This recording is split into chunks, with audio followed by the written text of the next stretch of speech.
Hello, friends. Yeah, welcome back to the channel, and it's always beautiful having you here. Today, we're going to spend our time discussing antimicrobial resistance.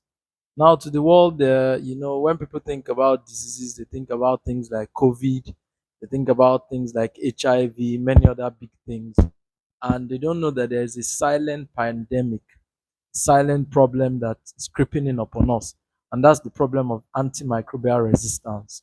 So the question is, what is antimicrobial resistance and how does it affect us? Now, in simpler terms, when you talk about antimicrobial resistance, we say that it is a situation where antimicrobials, antibiotics, antivirals, all these drugs, where when you use them, they are unable to bring about the desired effect.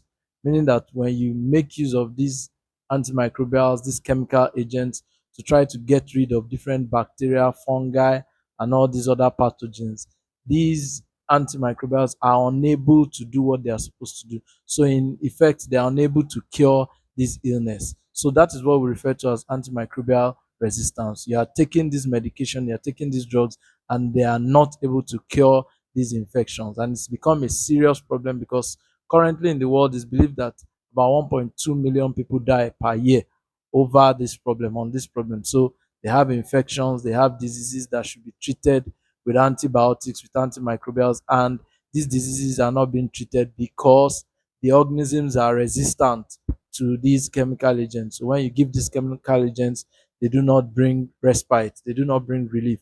And it is projected that by the year 2050, that this figure will have risen to up to 10 million. So that close to 10 million people will be dying per year from this antimicrobial resistance. So this is a very big problem. It's also important to note that low and middle income countries, you know, countries in sub-Saharan Africa, Nigeria, Ghana, Togo, all these countries are disproportionately affected. So many of these countries are suffering from this menace of antimicrobial resistance because of many issues. Now, when we talk about some of the common pathogens that are resistant, we have Escherichia coli, we have Staphylococcus aureus, we have Klebsiella species, we have Pseudomonas aeruginosa. Many of these diseases, many of these pathogens that cause simple diseases are getting very resistant to antimicrobials, meaning that you continue to take these antimicrobials and they do not have the desired effect. In fact, many of these pathogens, they show what we call multi-drug resistance. So they are resistant to quite a number of antibiotics, a number of antimicrobials, your ofloxacin, streptomycin, Septrin, tetracycline, so many of them, they are resistant to them, even your ciprofloxacin. So you continue to give these medications and they do not have the desired effect. Now we can ask ourselves that what has caused this? Why is it that many of these antimicrobials, which used to be effective in the past, have become, ineffective and they are not able to do what they should do? Now there are many things that have caused it. One of it is the overuse of antimicrobials. The indiscriminate overuse of antimicrobials. For every little headache, every little problem, people rush off to make use of antibiotics, and this has made the organisms to become resistant to these antibiotics. We intend to have another video where we'll talk about the mechanisms that these bacteria and other pathogens have used or are currently using to make sure that they are resistant to these antimicrobials. So once you have an overuse, due to overuse and misuse of antibiotics, there's a lot of resistance. There's also incomplete prescription. The doctor gives a prescription, the prescription is not complete, or the patient does not go to the end of the regimen. He doesn't use the drugs all the way to the end. Midway, once he feels relief, symptomatic relief, he's out of there and he stops to use these medications. This is exacerbating antimicrobial resistance. Also, the use of antibiotics in livestock farming, animal husbandry, there's a lot of indiscriminate use of antibiotics by people who are not professionals while they are trying to grow their yield of crops, their yield of animals, sorry. So, this indiscriminate overuse of antibiotics in animal husbandry, farms, poultry production, piggery, and all these other sorts have, lent a helping hand in increasing the spate of antimicrobial resistance around the world. And this is a serious problem. There's also the issue of poor sanitation in some hospitals and health centers.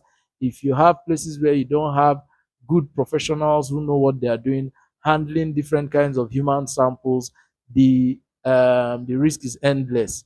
There's going to be the possibility of the spread and transfer of all these pathogens from healthy people to people who are not healthy. So we can see the role of many people in the causing of this AMR epidemic. Now, what are some of the consequences of the fact that there is currently an epidemic or a worldwide pandemic of antimicrobial resistance? One is longer illnesses and longer hospitalization. So now people go to the hospital, they spend a longer time there while the doctors are running and the pharmacists are running around looking for the kind of medication, antibiotic, antimicrobial to give to them to heal them or cure them of their infections. So there's longer hospital stay. Now it affects productivity too because productivity becomes low because people who should be working and contributing effectively to society are spending their time in the hospital. This is really poor. And then there's also increased mortality. A lot of people are dying. They are dying because they have infections and there are no medications to cure this infection. So this is a serious pandemic, and then it even makes medical procedures, it limits them because people doctors want to do surgeries and things like that, thinking of the antibiotics, antimicrobials to use to perform these techniques aseptically, can become an issue for them, and this is also a really big problem. It's important to realize that antimicrobial resistance has worldwide or global proportion, meaning that it is spread all around the world. Nobody is exempted. But like I said earlier, your low income and middle income countries are more, they are more on the end, they are more on the receiving end of this problem. But the global burden is really large and it's a problem. Now, what are some of the things we can do for prevention and control of antimicrobial resistance? There needs to be antibiotic stewardship in all sectors. That is, we need to come down hard. Government, agencies, professional bodies need to come down hard on the use of antibiotics. It must be regulated. It must be rationalized. It must be in such a state that it is only prescribed when needed, and patients must be made to stick to these regimens. We need to also have improved diagnostic and surveillance. We need to increase our surveillance to make sure that drugs are not easily gotten over the counter.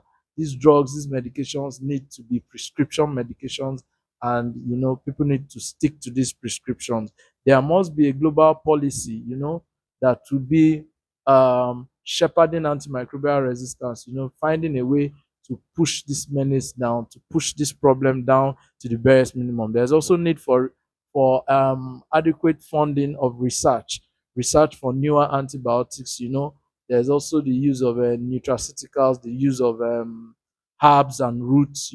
More research needs to be done in those areas to see new agents, new people. I said people, new agents, chemical agents that can be used for antimicrobial resistance to fight against it. So, as an individual, what are some of the things that can be done, to help out with this problem?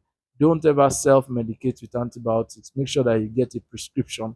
Make sure that you're working with a prescription and complete all those prescription. Avoid pressuring doctors for antibiotics of your choice.